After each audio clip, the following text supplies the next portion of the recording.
Do you know many people are having trouble with their Ikea Rengora Dishwasher's blocked water sprayers? Don't worry. In this video, we'll show you how you do this. Let's start. Step 1. Shut off water. Ensure there's no water flowing by shutting off the water tap. Step 2. Disconnect inlet hose. Unscrew the fastener clockwise to disconnect the inlet hose. Step 3. Clean inlet filter.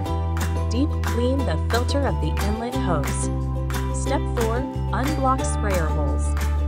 Without removing spray arms, use a thin tool to unblock their holes. Step 5. Wipe dishwasher externally. Externally, wipe with a damp cloth and mild detergent.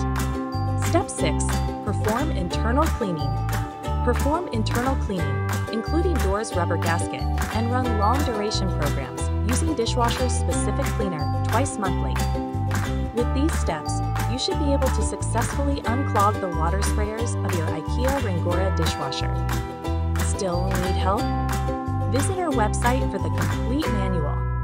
There you will also find questions and answers from other Ikea users. Did you find this video helpful? By subscribing, you help us continue to answer users' questions. So, subscribe to our channel. Thanks for watching, and see you in the next video.